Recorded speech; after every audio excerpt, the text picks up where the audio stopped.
My father was a frustrated artist, and it was difficult to be around him. Kind of even touches me now to think about what had happened to him. He graduated from high school in Detroit, from Cass Tech, which was the #1 school in the city of Detroit, very similar to like Lane Tech is to Chicago. He graduated with honors and awards for his artistic abilities at 18 years old and received a scholarship to the Art Institute of Pittsburgh. They actually sought him out because of the awards that he had.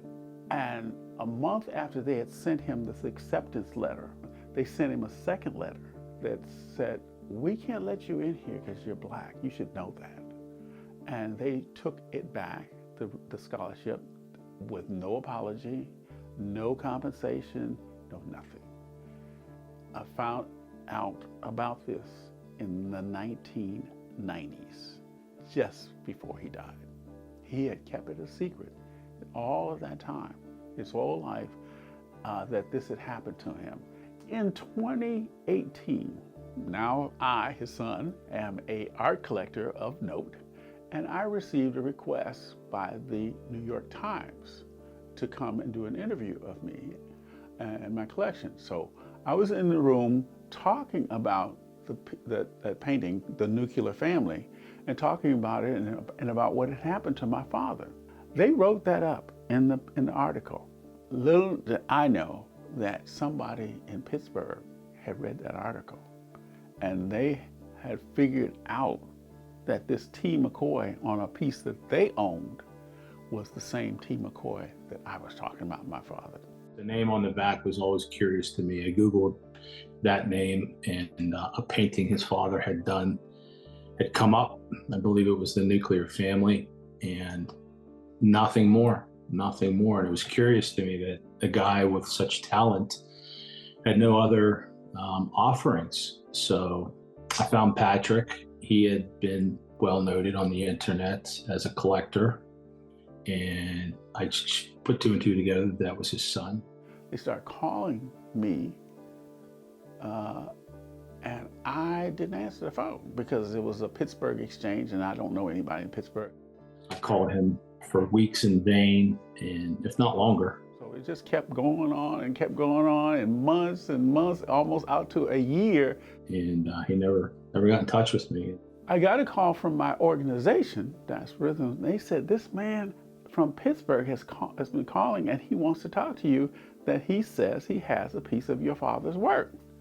I said, in my mind, no, he doesn't. My father never went to Pittsburgh, didn't know anybody in Pittsburgh. So I was just really skeptical, but I said I would call the man. So I did call. He starts in immediately saying he has a piece of my father's work from 1935.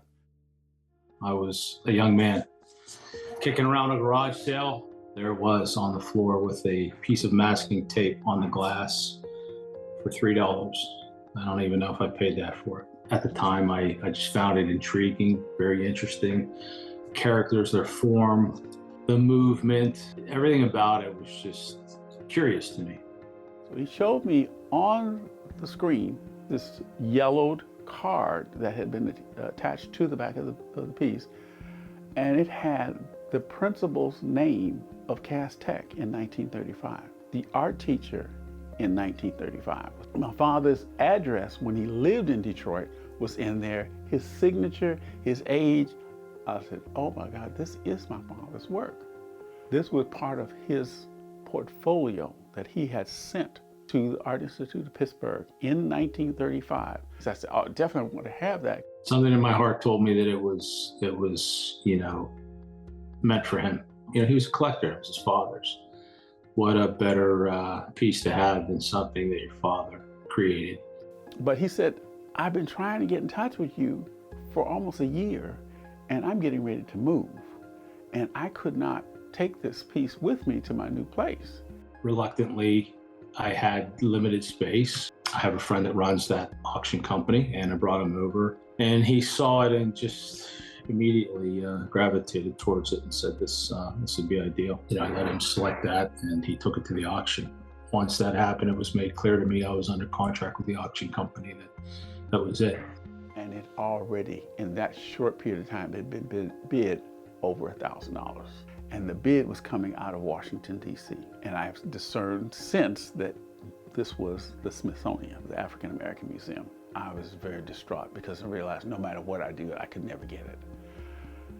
A girlfriend of mine who is an art appraiser and also had worked in the auction world, she was sitting there with me while we were looking at this, and she said, look down at the bottom of this card. And at the bottom, it said, typed out, do you want this returned? Because it was more than likely a form. And my father had put yes. And she said, you tell that man to pull this thing out of the auction immediately and to return it to you because it's stolen and you can't auction stolen items. He pulled it out of the auction with no problem and sent it back to me, and now I have it. Oh, wow. That's what I said. And it's going to be part of my collection and will be part of what I leave to the city of Chicago through the trust that I formed. It kind of overwhelms me because I now recognize what he was going through and why he was so reluctant to release anything that he had, is that his whole life was stolen from him. So, and I can feel it, but now I understand. So the circle's been closed. So I understand what he was going through because I did not understand it.